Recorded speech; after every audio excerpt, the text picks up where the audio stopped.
നമ്മുടെ ഭരണഘടന ഉണ്ടാക്കുന്നതിന് വേണ്ടി ഭരണഘടനാ സൃഷ്ടാക്കൾ നടത്തിയ ചർച്ചകൾ വ്യക്തമായി മനസ്സിലാക്കിയാൽ നമുക്ക് മനസ്സിലാകുന്നത് അവർ ഭരണഘടനയ്ക്ക് വേണ്ട സത്തകൾ സ്വീകരിച്ചത് വേദങ്ങൾ, ഉപനിഷത്തുകൾ, ചാണക്യനീതി, വിദൂരനീതി, ശാന്തിപർവം, രാമായണം, മഹാഭാരതം തുടങ്ങിയ ഭാരതത്തിൻ്റെ മഹത്തായ പാരമ്പര്യ സംസ്കാര കൃതികൾ തന്നെയാണ്.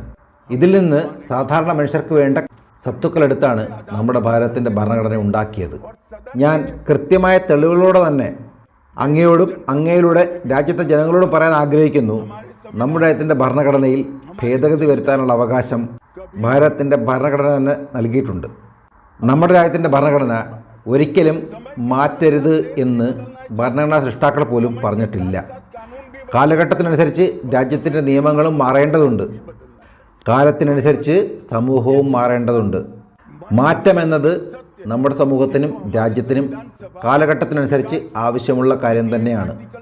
അതുകൊണ്ട് തന്നെ ആർട്ടിക്കിൾ 368 വളരെ വ്യക്തമായി പറഞ്ഞിട്ടുണ്ട്, കാലഘട്ടത്തിനനുസരിച്ച് നമുക്ക് ഭരണഘടനയിൽ മാറ്റം വരുത്താമെന്ന്. ഇപ്പോൾ ചില രാഷ്ട്രീയ നേതാക്കളുണ്ട്, ഇപ്പോഴും 54 വയസ്സിൽ യുവാവാണെന്നാണ് പറയുന്നത്. അവർ രാജ്യം മുഴുവൻ പറഞ്ഞുകൊണ്ടിരിക്കുകയാണ്, കണ്ടോ ഇപ്പോൾ ഭരിക്കുന്നവർ ഭരണഘടന മാറ്റുന്നു എന്നൊക്കെ.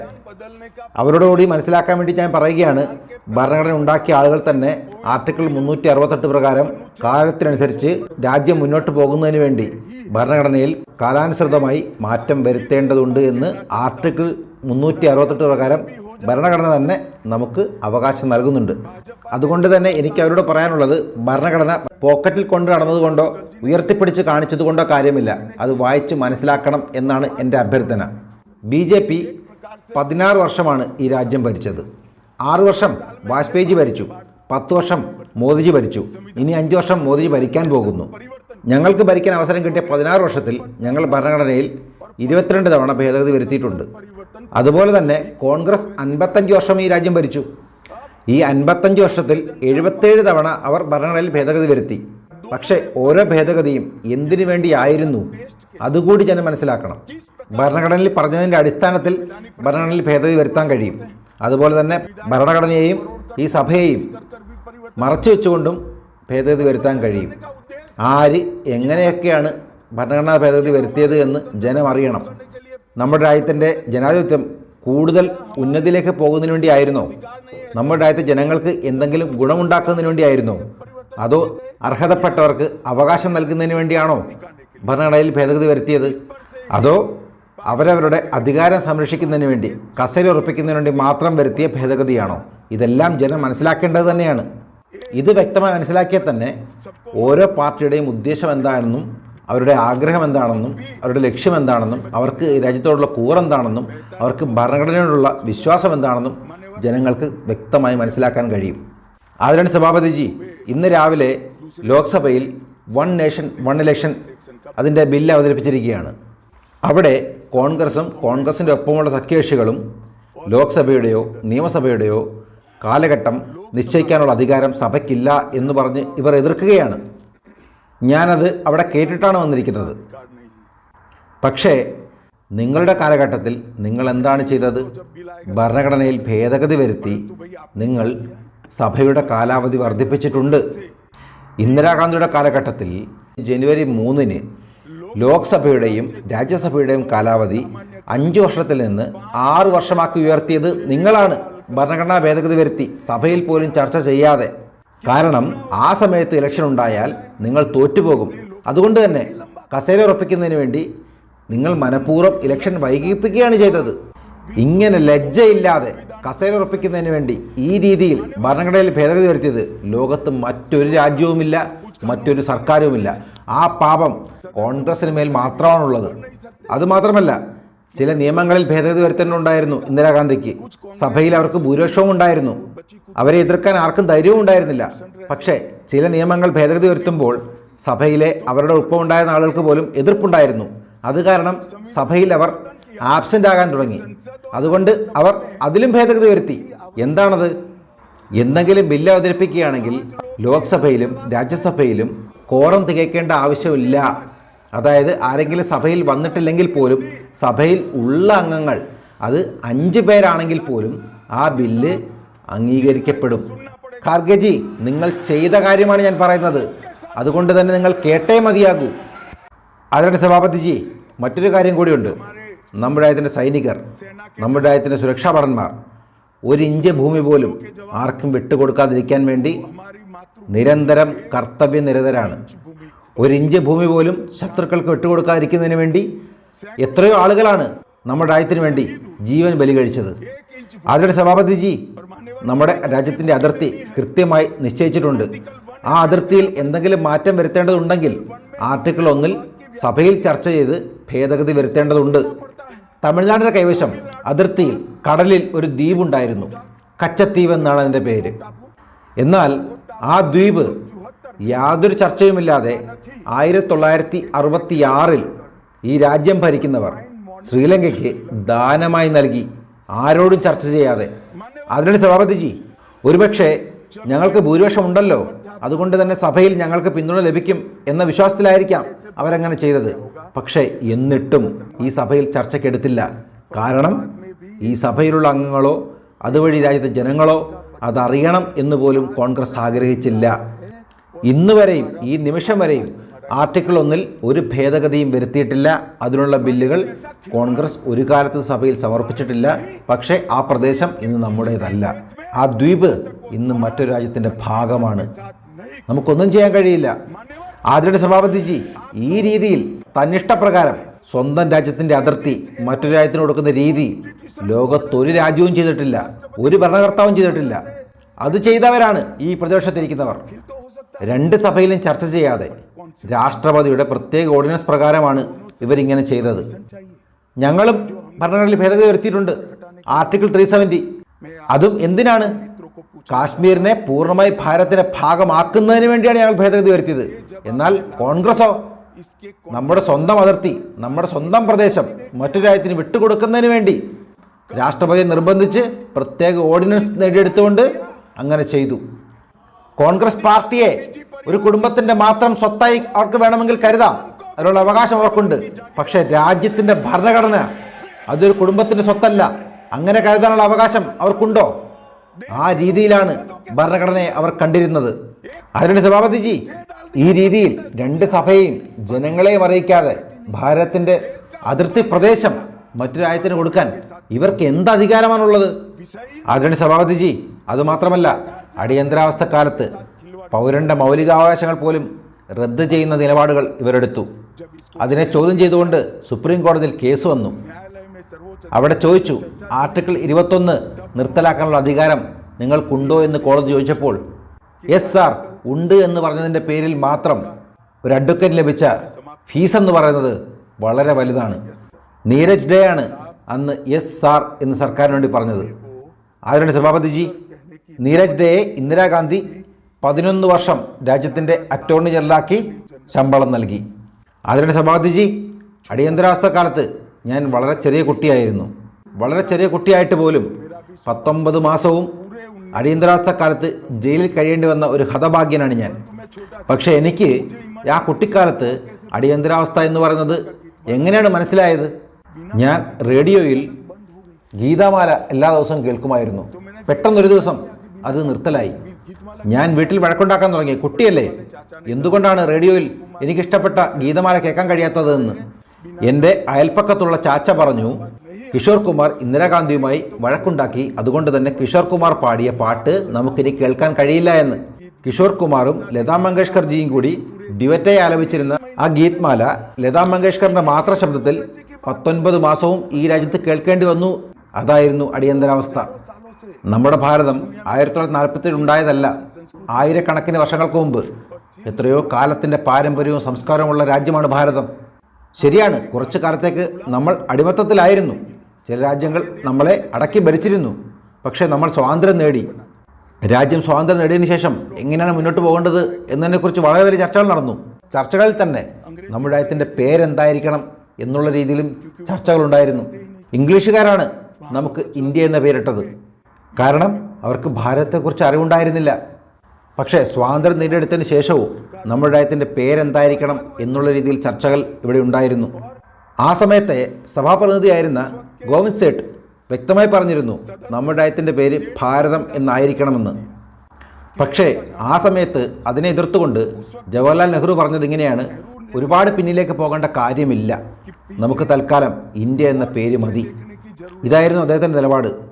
പക്ഷേ എന്നിട്ടും ഭരണഘടന എഴുതിയുണ്ടാക്കിയവർ ഇന്ത്യയെന്നും ഭാരതമെന്നും നമ്മുടെ രാജ്യത്തിന് പേരിട്ടു. അതിന് സഭാപതിജി, ഇതിനെക്കുറിച്ച് കൂടുതൽ പറയാൻ ഞാൻ ആഗ്രഹിക്കുന്നില്ല. പക്ഷെ ഒരു കാര്യം മാത്രം ഞാൻ പറയാം: ഭാരതത്തിൻ്റെ കണ്ണാടിയിലൂടെ നോക്കിയാൽ ഭാരതത്തെ കാണാൻ കഴിയും, പക്ഷേ ഇംഗ്ലീഷുകാരുടെ കണ്ണാടിയിലൂടെ നോക്കിയാൽ ഭാരതത്തെ കാണാൻ കഴിയില്ല. അത് ആ കാണുന്നവരുടെ കുഴപ്പമാണ്. അതുകൊണ്ട് തന്നെയാണ് അവർക്ക് പ്രിയപ്പെട്ട ഇന്ത്യ എന്നുള്ള പേര് അവരുടെ മുന്നണിക്കും വെച്ചത്. അതിലടി സഭാപതിജി, പക്ഷേ നമ്മുടെ പ്രധാനമന്ത്രി ഉണ്ടല്ലോ, ശ്രീ നരേന്ദ്രമോദിജി, നമ്മുടെ രാജ്യത്തിൻ്റെ വികസനവും ആവശ്യമാണ്, പുരോഗതിയും ആവശ്യമാണ്. അതിനോടൊപ്പം തന്നെ ഭാരതത്തിൻ്റെ സംസ്കാരം നിലനിർത്തേണ്ടതുണ്ട് എന്ന തീരുമാനപ്രകാരമാണ് ഈ രാജ്യം ഭരിക്കുന്നത്. അടിമത്തത്തിൻ്റെ കാലത്തെ ഓർമ്മിപ്പിക്കുന്ന എല്ലാ കാര്യങ്ങളും നരേന്ദ്രമോദി അധികാരത്തിൽ വന്നതിന് ശേഷം എടുത്തു മാറ്റുകയുണ്ടായി. അതിലൂടെ സഭാപതിജി, കാലഘട്ടത്തിനനുസരിച്ച് ഞങ്ങളും മാറും. വേഷങ്ങൾ മാറണമെങ്കിൽ വേഷങ്ങൾ മാറ്റും. പക്ഷേ വേഷങ്ങൾ മാറുന്നതിനോടൊപ്പം ഞങ്ങളുടെ പരമ്പരയെ ഞങ്ങൾ മാറ്റില്ല. അതിൽ ഞങ്ങൾക്ക് ഇവരെ പോലെ ഒരു നാണക്കേടുമില്ല. ഞങ്ങളുടെ പാരമ്പര്യവും സംസ്കാരവും നിലനിർത്തിക്കൊണ്ട് തന്നെയുള്ള വികസനമാണ് ഞങ്ങളുടെ ലക്ഷ്യം. അതാണ് നരേന്ദ്രമോദി ചെയ്തുകൊണ്ടേയിരിക്കുന്നത്. സ്വാതന്ത്ര്യം നേടി ഇത്രയും വർഷമായിട്ടും ഡൽഹിയിലെ റോഡ് ഇംഗ്ലണ്ടിൻ്റെ കാലഘട്ടത്തെ ഉറപ്പിക്കുന്ന രീതിയിൽ രാജ്പഥ് എന്നായിരുന്നത് നരേന്ദ്രമോദി കർത്തവ്യപഥ് എന്നാക്കി മാറ്റി. ഇന്ത്യ ഗേറ്റിൽ ഇംഗ്ലീഷ് വൈസ്രോയുടെ പ്രതിമയായിരുന്നു ഉണ്ടായിരുന്നത്. കോൺഗ്രസിൻ്റെ കാലഘട്ടത്തിൽ അവിടെ മറ്റൊരു പ്രതിമ സ്ഥാപിച്ചിരുന്നില്ല. എന്നാൽ നരേന്ദ്രമോദി അധികാരത്തിലെത്തിയതിനു ശേഷം അവിടെ നേതാജി സുഭാഷ് ചന്ദ്രബോസിന് ആദരവായി അവിടെ സുഭാഷ് ചന്ദ്രബോസിൻ്റെ പ്രതിമ സ്ഥാപിച്ചു. അതിന് സഭാപതിജി, നേവിയുടെ ചിഹ്നം ഇംഗ്ലീഷുകാർ നൽകിയത് തന്നെയായിരുന്നു തുടർന്നു പോന്നിരുന്നത്. എന്നാൽ നരേന്ദ്രമോദി വന്നതിന് ശേഷം ശിവാജി മഹാരാജൻ്റെ നാവികപ്പടയുടെ ചിഹ്നമാണ് ഇന്ത്യൻ നേവിയുടെ ചിഹ്നമാക്കി മാറ്റിയത്. അതുപോലെ തന്നെ രാഷ്ട്രീയ യുദ്ധസ്മാരകം ഡൽഹിയിൽ ഞങ്ങൾ വന്നതിന് ശേഷമാണ് ഉണ്ടാക്കിയത്. അതുപോലെ തന്നെ രാഷ്ട്രീയ യുദ്ധസ്മാരകത്തിൽ സൈനികർക്ക് ആദരവായി അമർ ജ്യോതിയും ഞങ്ങൾ സ്ഥാപിച്ചു. അതിനാണ് സഭാപതിജി നമ്മുടെ സഭയിൽ തന്നെ വളരെ അഭിമാനത്തോടുകൂടിയാണ് ചെങ്കോൽ സ്ഥാപിക്കാൻ വേണ്ടി നൽകിയത്. എന്നാൽ നെഹ്റു അതിനെ മ്യൂസിയത്തിലേക്ക് വിട്ടു. എന്നാൽ നരേന്ദ്രമോദി എല്ലാവിധ പരിഗണനകളോടും കൂടി, എല്ലാവിധ ആചാര ഭംഗിയോടും കൂടി അതിനെ മ്യൂസിയത്തിൽ നിന്ന് കൊണ്ടുവന്ന് തിരികെ പുതിയ ലോക്സഭയിൽ സ്ഥാപിച്ചു. പുതിയ പാർലമെൻ്റ് ഉണ്ടാക്കി. അതുപോലെ തന്നെ നമ്മുടെ രാജ്യത്തിൻ്റെ പുരാതന സംസ്കാരത്തിൻ്റെ ഭാഗമായിരുന്ന മൂർത്തി വിഗ്രഹങ്ങൾ പല രാജ്യങ്ങളും കൊണ്ടുപോയിരുന്നത് ഭാരതത്തിലേക്ക് നരേന്ദ്രമോദി വന്നതിന് ശേഷം തിരികെ കൊണ്ടുവന്നു. 354 പുരാതന വിഗ്രഹങ്ങളാണ് വിവിധ രാജ്യങ്ങൾ ഭാരതത്തിൽ നിന്ന് കൊണ്ടുപോയിരുന്നത് നരേന്ദ്രമോദി വന്നതിന് ശേഷം തിരികെ നൽകിയത്. പുതിയ ദേശീയ വിദ്യാഭ്യാസ നയം അതും ഞങ്ങളാണ് കൊണ്ടുവന്നത്. ഇംഗ്ലീഷുകാരുടെ കാലം മുതലേ ഇംഗ്ലീഷിന് പ്രാധാന്യം നൽകിയുള്ള വിദ്യാഭ്യാസ സമ്പ്രദായമായിരുന്നു ഇവിടെ നടന്നിരുന്നത്. എന്നാൽ പുതിയ ദേശീയ വിദ്യാഭ്യാസ നയത്തിൽ ഞങ്ങൾ നിർബന്ധമാക്കി എന്താണ്, കുട്ടികൾ മാതൃഭാഷയ്ക്ക് കൂടുതൽ പ്രാധാന്യം നൽകി വേണം പഠിക്കണമെന്നത്. അതിനാണ് സഭാപതിജി, നരേന്ദ്രമോദിക്ക് മുൻപ് IAS IPS എക്സാമുകൾ മാതൃഭാഷയിൽ എഴുതാൻ കഴിയുമായിരുന്നില്ല. രാജ്യത്തെ പ്രധാനപ്പെട്ട എല്ലാ പരീക്ഷകളും ഇന്ന് മാതൃഭാഷയിൽ എഴുതാൻ കഴിയുന്ന തരത്തിലേക്ക് മാറ്റിയത് മോദി സർക്കാർ വന്നതിന് ശേഷമാണ്. ഇവിടെ തമിഴ്നാട്ടിൽ നിന്നുള്ള MP-മാർ പല കുറ്റങ്ങളും പറയുന്നുണ്ടായിരുന്നു. പക്ഷേ നിങ്ങളോടൊപ്പം ഇരിക്കുന്ന കോൺഗ്രസ് ഭരിക്കുന്ന കാലത്ത്, നിങ്ങൾ പോലും സർക്കാരിൻ്റെ ഭാഗമായിരുന്ന കാലത്ത് തമിഴ്നാട്ടിലുള്ള കുട്ടികൾക്ക് തമിഴ് ഭാഷയിൽ IAS IPS നീറ്റ് എക്സാമുകൾ എഴുതാൻ കഴിയുമായിരുന്നില്ല. എന്നാൽ ഇന്ന് അങ്ങനെയല്ല. ഇന്ന് തമിഴ്നാട്ടിലെ തമിഴ് മാത്രം അറിയുന്ന ഒരു കുട്ടിക്ക് പോലും തമിഴ് ഭാഷയിൽ പരീക്ഷ എഴുതി രാജ്യത്തെ ഏറ്റവും ഉയർന്ന ഉദ്യോഗസ്ഥനാകാൻ കഴിയും. ആ മാറ്റം വരുത്തിയത് നരേന്ദ്രമോദി വന്നതിന് ശേഷമാണ്. എന്നിട്ടും നിങ്ങൾ കുറ്റം പറയുന്നത് ഞങ്ങളെയാണ്. ആദരണീയ സഭാപതിജി, ആൻഡമാൻ നിക്കോബാർ ദ്വീപുകൾക്ക് ആ പേര് നൽകിയത് ഇംഗ്ലീഷുകാരാണ്. നേതാജി സുഭാഷ് ചന്ദ്രബോസ് ആ ദ്വീപുകളെ വിളിച്ചത് ഷഹീദ് ഓർ സ്വരാജ് എന്നാണ്. ഇത്രയും കാലം കോൺഗ്രസ് ഭരിക്കുമ്പോഴും ആ ദ്വീപുകളുടെ പേര് ആൻഡമാൻ നിക്കോബാർ എന്ന് തന്നെയായിരുന്നു. പക്ഷേ ഞങ്ങളത് മാറ്റി നേതാജി സുഭാഷ് ചന്ദ്രബോസിൻ്റെ ആഗ്രഹപ്രകാരം ഷഹീദ് ആൻഡ് സ്വരാജ് എന്നാക്കി മാറ്റി. ഡൽഹിയിൽ ഇംഗ്ലീഷുകാർ വിളിച്ചിരുന്ന റേസ് കോഴ്സ് റോഡ് ലോക് കല്യാൺ മാർഗ് എന്ന പേരിൽ ഞങ്ങൾ മാറ്റി. ഡൽഹൌസി റോഡ് ദാരാസിംഗിൻ്റെ പേരിലേക്ക് മാറ്റി. അതുപോലെ തന്നെ ഇംഗ്ലീഷുകാരുടെ കാലം മുതലേ കൊണ്ടു നടന്നിരുന്ന ബ്രീഫ് കേസ് മാറ്റി ഭാരതത്തിൻ്റെ സംസ്കാരമുള്ള ബജറ്റ് രേഖകൾ കൊണ്ടുവരാൻ തുടങ്ങി. വൈകിട്ട് 5:30 ബജറ്റ് അവതരിപ്പിച്ചിരുന്നത്. സ്വാതന്ത്ര്യം നേടി 55-60 വർഷമായിട്ടും അതിലും മാറ്റം വരുത്തിയത് വാജ്പേയി സർക്കാർ അധികാരത്തിലുള്ളതിന് ശേഷമാണ്. 1500-ലധികം കാലഹരണപ്പെട്ട നിയമങ്ങൾ നമ്മൾ ഇല്ലാതാക്കി. ഈ പ്രതിപക്ഷത്തിരിക്കുന്നവർ അവർക്ക് ഭരിക്കാൻ അവസരം കിട്ടിയപ്പോൾ അവരുടെ കുടുംബത്തെ സുരക്ഷിതമാക്കുന്നതല്ലാതെ ഈ രാജ്യത്തിന് വേണ്ടി, ഈ ജനങ്ങൾക്ക് വേണ്ടി, നമ്മുടെ രാജ്യത്തിൻ്റെ പാരമ്പര്യവും സംസ്കാരവും നിലനിർത്തുന്നതിന് വേണ്ടി ഒന്നും ചെയ്തിട്ടുണ്ടായിരുന്നില്ല. നമ്മുടെ രാജ്യത്ത് ആയിരക്കണക്കിന് പദ്ധതികളിൽ, ആയിരക്കണക്കിന് കെട്ടിടങ്ങളിൽ ഗാന്ധി, നെഹ്റു കുടുംബത്തിൻ്റെ പേരുകൾ കാണാം. പക്ഷേ മറ്റൊരു സ്വാതന്ത്ര്യ സമര സേനാനിയെയും അവർ അംഗീകരിച്ചിരുന്നില്ല. ആരുടെയും പേരുകൾ അവർ നൽകിയിരുന്നില്ല. അതിന് സഭാപതിജി, ഞങ്ങളും ഇവിടെ പ്രധാനമന്ത്രി മ്യൂസിയം ഉണ്ടാക്കി. ജവഹർലാൽ നെഹ്റു മുതൽ നരേന്ദ്രമോദി വരെയുള്ള എല്ലാ പ്രധാനമന്ത്രിമാരുടെയും ചരിത്രങ്ങളും അവരുടെ വിവരങ്ങളും അടങ്ങിയ ഒരു ബൃഹത്തായ മ്യൂസിയമാണ് ഞങ്ങൾ ഉണ്ടാക്കിയത്. പക്ഷേ കോൺഗ്രസ് ഭരിക്കുന്ന കാലത്ത് അത് വെറും ജവഹർലാൽ നെഹ്റു മ്യൂസിയം മാത്രമായിരുന്നു. രാമക്ഷേത്രത്തിൻ്റെ നിർമ്മാണം, കാശി വിശ്വനാഥ് ധാമിൻ്റെ പുനരുദ്ധാരണം, കാശി ഉജ്ജയിൻ ശാരദാപീഠം, സിഖ് വിശ്വാസികളുടെ കർത്താർപൂർ ഇടനാഴി, യോഗയെ ലോകം മുഴുവൻ എത്തിക്കൽ, 108 വർഷത്തിലധികം പഴക്കമുണ്ടായിരുന്ന ഇവിടുത്തെ ക്രിമിനൽ നിയമം ഇല്ലാതാക്കി ഭാരതീയ ന്യായ സംഹിത കൊണ്ടുവന്നതും നരേന്ദ്രമോദി സർക്കാരാണ്. അതിനാണ് സഭാപതിജി, ഞങ്ങൾ പിന്നിലേക്ക് പോയിട്ടില്ല. വാജ്പേയിജി അധികാരത്തിൽ വരുന്നതിന് മുമ്പ് കോൺഗ്രസ് രാജ്യത്തെ ലോകത്തിലെ 14ാം സ്ഥാനത്താണ് വിട്ടിട്ട് പോയത്. അടൽജിയുടെ ഭരണശേഷം അത് വീണ്ടും 11ാം സ്ഥാനത്തേക്ക് കൊണ്ടുവന്നു. എന്നാൽ നരേന്ദ്രമോദി ഇന്ന് നിങ്ങളുടെ 11ാം സ്ഥാനത്ത് നിന്ന് രാജ്യത്തെ ലോകത്തിലെ 5ാമത്തെ സാമ്പത്തിക ശക്തിയാക്കിയിരിക്കുന്നു. കൂടാതെ 2027 ഭാരതത്തെ ലോകത്തിലെ 3ാമത്തെ സാമ്പത്തിക ശക്തിയാക്കാൻ പോവുകയുമാണ്. അതിനാണ് സഭാപതിജി, നമ്മുടെ ഭരണഘടന പ്രകാരം ഡയറക്ടീവ് പ്രിൻസിപ്പിൾസിൽ പറഞ്ഞിരിക്കുന്ന ഒരു പ്രധാനപ്പെട്ട കാര്യമുണ്ട്. അതാണ് യൂണിഫോം സിവിൽ കോഡ്. നമ്മുടെ രാജ്യത്തിൻ്റെ ഭരണഘടന നിർമ്മിച്ചത് തന്നെ മതനിരപേക്ഷതയുടെ അടിസ്ഥാനത്തിലാണ്.